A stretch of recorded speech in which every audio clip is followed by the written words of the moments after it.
Hello and welcome to my game in the Leeds League, October 2007 against John Frankland.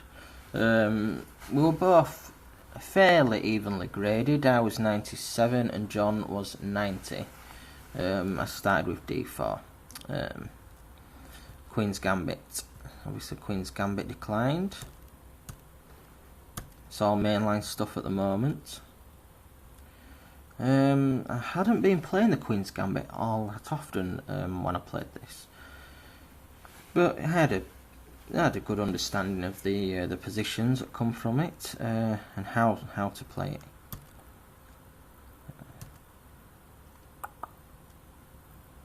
So I've got this sort of the usual sort of semi-slab setup of the black pieces. It's looking pretty standard at the moment. So now I decided I wanted to take on d5, and black took back with his king's pawn. This is a pretty standard position of the Queen's Gambit, and white has the option now to set up a minority attack, which is what I decided to do. It's the 2 pawns against 3 on the queen side. Where white aims to get to the b4, b5 advance and create some weaknesses on the queen side, which are then used as a target for a queenside attack. Moving that bishop twice there in the opening, which basically just gives white more time to get his attack rolling. h6. I wasn't too worried about this. I could even have dropped back to f4 in this position, but I chose not to. I chose that this bishop is not going to play any part in my attack, so it was safe to say I could just swap it off. Queen c2, just eyeing up where the future weaknesses are going to appear. Black plays a6, aiming to slow down my minority attack. But I found a nice square here on c5, which I thought the knight would have a lovely home in. So I'll stick it on a4 before it goes to c5. Bishop d7. Now knight to c5.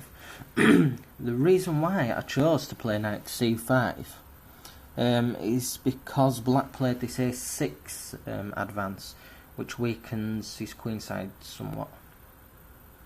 Now, because I'd noticed the weak square on b6, I was thinking if I could get my knight into c5, if for any reason black decides to exchange with his good bishop, I can then recapture with the b pawn, and b6 is extremely weak, and obviously works this out right to the end.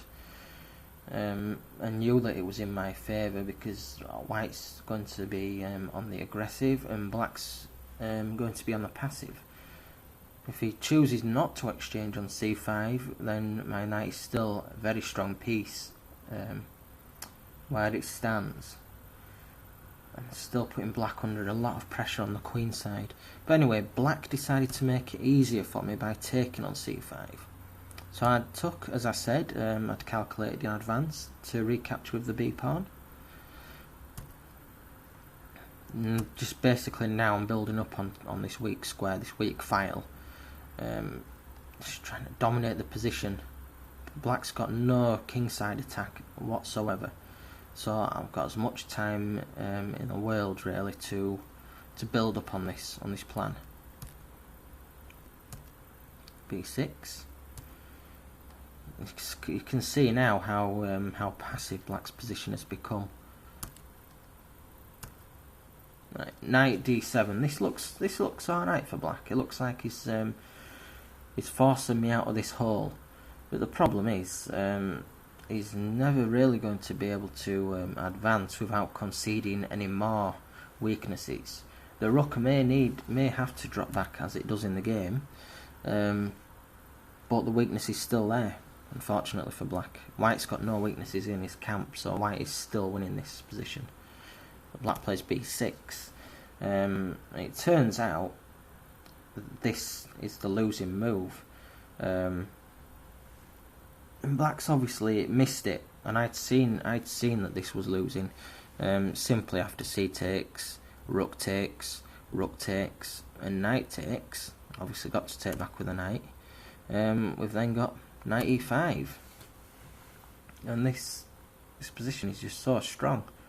And there's not a right lot that Black can do here.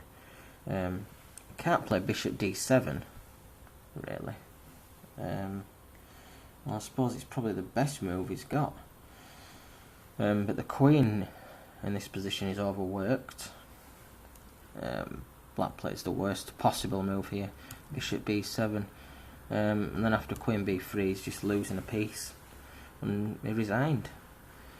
But this is basically a standard Queen's Gambit declined position where white chooses to play the minority attack. Maybe Black should have made a little bit more of his play on the other flank. This game was over far too quickly. I hope you've learnt something from this, and thanks for watching. That's my game with J Frankland.